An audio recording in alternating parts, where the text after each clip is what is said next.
नमस्कार गाइस, स्वागत है आप सभी का हमारे यूट्यूब चैनल स्टडी लिफ्ट में। और आज हम एनसीईआरटी बेस्ड टॉपिक पर फिर एक नया वीडियो लेकर आए हैं। और आज का वीडियो हमारा जो है वो है नागरिकता से संबंधित, जिससे संबंधित कोई ना कोई क्वेश्चंस आपको कंपटीशन एग्ज़ाम में मिलता ही है। आपकी पुलिस एग्ज़ाम की तैयारी अच्छी चल रही होगी, आशा करते हैं। तो चलिए शुरू करते हैं आज का वीडियो गाइज। आज का देखिए नागरिकता टॉपिक से लिया है हमने। तो देखिए संविधान के भाग 2 में नागरिकता से संबंधित चीज़ें हैं और अनुच्छेद 5 से 11 तक जो है संविधान में वो नागरिकता से संबंधित है। तो अगर आपसे पूछा जाए नागरिकता से संबंधित कौन संविधान का कौन सा भाग बताता है, तो नागरिकता भाग 2 में है संविधान के, और अनुच्छेद 5 से 11 तक नागरिकता से संबंधित ही हैं। तो चलिए गाइस देखते हैं। आपका भाग 2 जो है अनुच्छेद 5 से 11 तक का 2 भागों में बांटा गया है। एक हम बांटते हैं अनुच्छेद 5 से 8 तक और दूसरा बांटते हैं हम अनुच्छेद 9 से 11 तक। तो गाइस देखिएगा अनुच्छेद 5 से 8 तक का जो अनुच्छेद हैं वो हमें बताते हैं संविधान लागू होने के समय किन किन आधारों पर किस किस को भारत का नागरिक माना जाएगा। तो अनुच्छेद 5 से 8 तक ये बताता है कि हमारे देश का नागरिक कौन कौन होगा। और अनुच्छेद 9 से 11 बताता है कि नागरिकता के संबंध में संसद को कानून, नियम, अधिनियम संशोधन का अधिकार किसे होगा, तो संसद को होगा, ये बताता है हमारा अनुच्छेद 9 से 11। तो देखिएगा गाइज हम यहाँ पर देखते हैं कुछ इंपॉर्टेंट अनुच्छेद हैं, उन्हें हमने लिख रखा है कौन से अनुच्छेद में क्या है जिनसे संबंधित क्वेश्चन पूछे जाते हैं। तो देखिएगा अनुच्छेद 5 बताता है कि भारत का जो नागरिक होगा उसे निवास के आधार पर भारत का नागरिक माना जाएगा। कि अगर वो भारत में निवास करता है, अगर देश की आज़ादी के समय वो भारत में निवास करने वाला था तो भारत का नागरिक माना जाएगा। अनुच्छेद 6 पाकिस्तान से भारत आने वालों को, जो 19 जुलाई 1948 तक, जैसे जब भारत का बंटवारा हुआ, 2 देश बन गए, एक पाकिस्तान दूसरा भारत बन गया, तो इस तरीके से 2 देशों से, इस तरीके पाकिस्तान से भारत आने वालों को 19 जुलाई 1948 तक जो भी भारत में आ गए उन्हें भारत का नागरिक माना गया। उसी तरीके से अनुच्छेद 7 कहता है भारत से पाकिस्तान जाने वाले, तो गाइज पहले भारत से पाकिस्तान गए, उसके बाद लौट कर आए, और वो 1 मार्च 1947 से पहले जाकर वापस भारत आ गए थे, तब उन्हें भी भारत का नागरिक मान लिया गया था। ये कौन बताता है? ये अनुच्छेद 7 बताता है।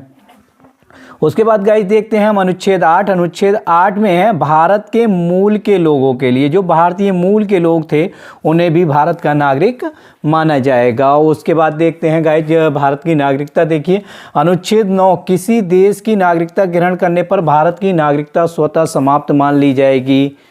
अगर कोई व्यक्ति है वो भारत का है और किसी दूसरे देश की नागरिकता ग्रहण कर लेता है तो उसके भारत की जो नागरिकता होगी वो स्वतः समाप्त मान ली जाएगी। अनुच्छेद 10 कहता है संसद द्वारा निर्मित किसी विधि द्वारा नागरिकता समाप्त। अगर संसद कोई ऐसा अधिनियम बनाती है जिससे वो उन नियमों को फॉलो नहीं करता है तो वो भी भारत की नागरिकता समाप्त मान ली जाएगी। उसके बाद गाइज अनुच्छेद 11 देखते हैं। नागरिकता के संबंध में नियम बनाने का अधिकार केवल संसद को होगा कि कौन व्यक्ति भारत का नागरिक होगा, कौन व्यक्ति भारत का नागरिक नहीं होगा। इसका अधिकार किसे होगा?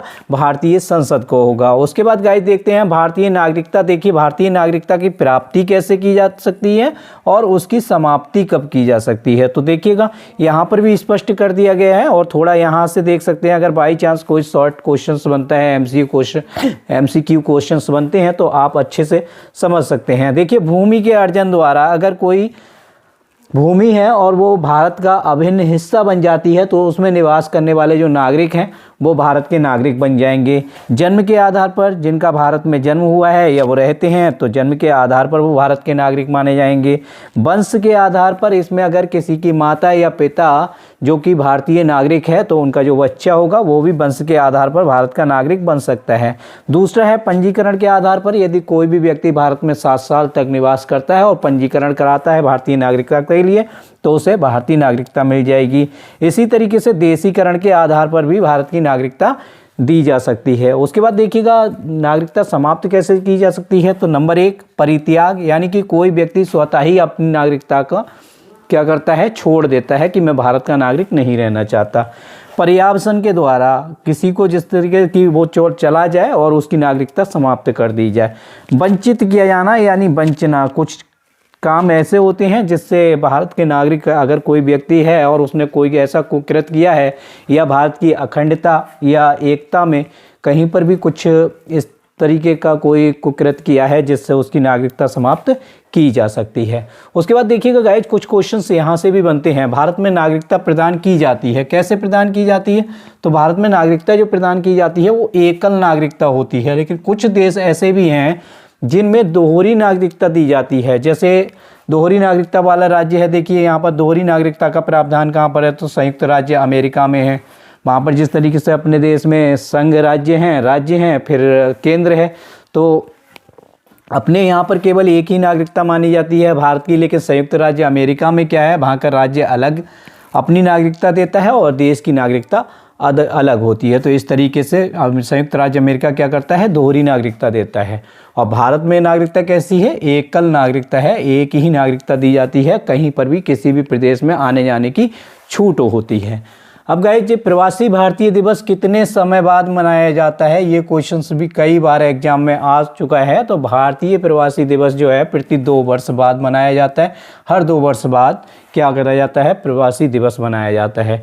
प्रवासी भारतीय दिवस कब मनाया जाता है? ये भी क्वेश्चन बहुत पूछा जाता है। तो गाइस ध्यान रखना है 9 जनवरी, और आपके पुलिस एग्जाम के लिहाज से भी ये क्वेश्चन बहुत ज़्यादा इंपॉर्टेंट है, क्योंकि इस समय जनवरी चल रहा है और अगर क्वेश्चन सेट हो रहा होगा तो बाई चांस क्वेश्चंस ये बन सकता है प्रवासी भारतीय दिवस कब मनाया जाता है? तो 9 जनवरी को मनाया जाता है। लेटेस्ट क्वेश्चंस रहेगा। उसके बाद गाइस, भारतीय संविधान में एकल नागरिकता का प्रावधान कहाँ से लिया गया? कि भारतीय संविधान में जो एकल नागरिकता है, हमने जो भारत में भारतीय नागरिकों को जो नागरिकता दी जाती है वो एकल होती है। तो एकल नागरिकता का प्रावधान कहाँ से लिया गया गाइज? तो वो लिया गया है ब्रिटेन से, आपको ध्यान रखना है।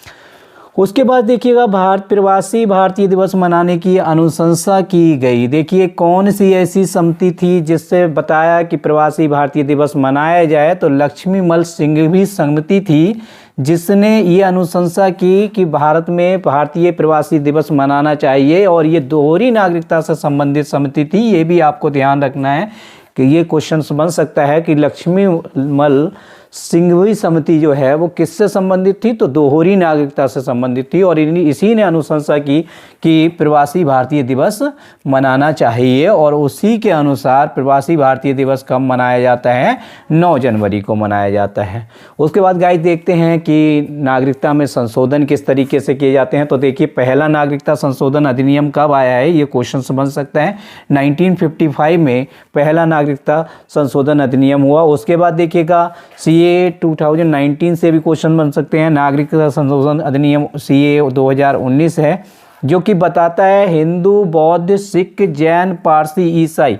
देखिएगा, ये ध्यान याद रखना है, इनमें केवल मुस्लिम को छोड़ दीजिए, बाकी सारे धर्म हैं, मुस्लिम को अलग कर दीजिए यहाँ पर। उसके बाद पाकिस्तान, बांग्लादेश, अफगानिस्तान, तीनों ही राष्ट्र कैसे हैं? मुस्लिम राष्ट्र हैं। तो यहाँ से आने वाले हिंदू, बौद्ध, सिख, जैन, पारसी, ईसाई भारत के लिए भारत की नागरिकता के लिए क्या कर सकते हैं? अप्लाई कर सकते हैं, और उन्हें CAA 2019 के अकॉर्डिंग भारत का नागरिकता दे दी जाएगी। तो इसमें केवल ये भी पूछा जा सकता है कि CAA 2019 में ऐसा कौन सा धर्म है जिसे शामिल नहीं किया गया है? तो मुस्लिम धर्म ऐसा है जिसे इसमें शामिल नहीं किया गया है। देश भी पूछे जा सकते हैं कौन कौन से देश शामिल हैं? तो पाकिस्तान, बांग्लादेश और अफगानिस्तान से आने वाले गैर मुस्लिम नागरिकों को नागरिक संशोधन अधिनियम 2019 क्या करेगा? उसके अकॉर्डिंग हम नागरिकता प्रदान कर सकते हैं उन लोगों को, केवल मुस्लिम को छोड़कर। उसके बाद गाइस, भारत से कितने वर्षों तक भारत से बाहर रहने पर नागरिकता समाप्त कर दी जाएगी?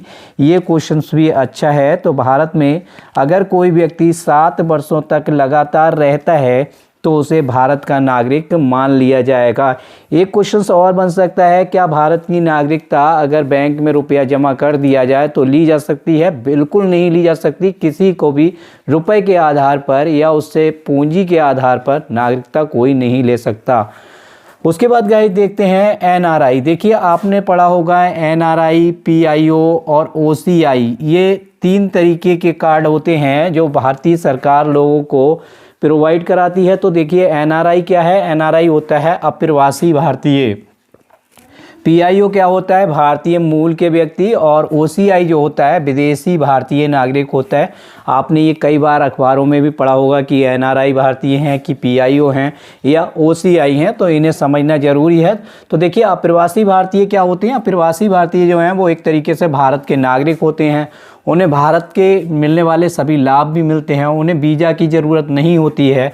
अब उन्हें मताधिकार की अधिकार भी दे दिया गया है। इसमें से ये भी पूछा जा सकता है कि इनमें से ऐसा कौन है जिसे मताधिकार का अधिकार है? तो आपको ध्यान रखना है NRI जो हैं उन्हें मताधिकार का अधिकार दे दिया गया है। उसके बाद देखिए PIO भारतीय मूल के व्यक्ति हैं। ये वो व्यक्ति हैं जिनके पूर्वज या वो स्वयं पहले भारत में रहे हैं, अब नहीं रहते हैं, अब वो भारत के नागरिक नहीं हैं।